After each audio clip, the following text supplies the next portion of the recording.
Hey, Grandpa here. This is Grandpa's World. Today we're going to talk about Waco, Texas and the Branch Davidians. David Koresh believed that he was the last prophet. He was 33 years old. As the leader of the cult, he decided to take spiritual wives as young as 11 years old.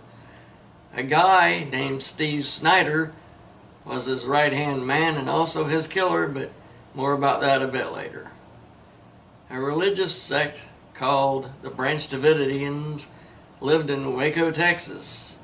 In 1993, the ATF agents tried to arrest the leader David Koresh for having an illegal supply of guns, explosives, and weapons, and he was dealing drugs.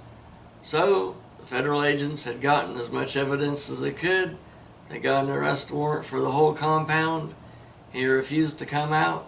So on February 28, 1993, about 75 ATF agents raided the compound. During this raid, 6 Davidians and 4 agents died and more than 12 agents were injured. There were nearly 900 officials outside the compound. During the phone calls, David would talk about the Bible and talk about violence. He did let 30 people leave in exchange for supplies. The officials hid microphones inside the milk cartons.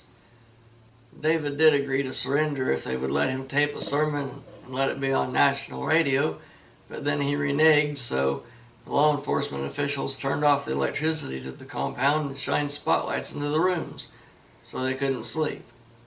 Federal agents also played annoying chant music loudly and all the time. After 2 months of this, U.S. Attorney General Janet Reno gave her permission to raid the compound. So, at some point the agents had found out that they'd had enough food to hold up for at least a year or so.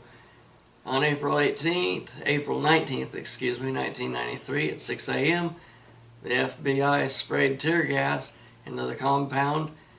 Then the two sides started shooting at each other. After about 5 hours of the officials using armored trucks, some of which would puncture holes into the walls of the compound, and they had over 400 tear gas canisters tossed into the compound. So, the Davidians started firing their weapons. It was over at 11:45. After that, the Davidians set fires around the compound, and at 12:25 p.m. gunshots were heard. It was during this time that Steve Snyder killed David Koresh and turned the gun on himself. Many Davidians were dead. Some looked like they were self-inflicted.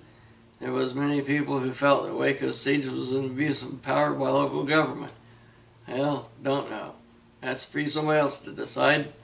That's all for Grandpa's World right now. Don't forget the subscribe button. Don't forget to hit the like button and the comments and all the other good things.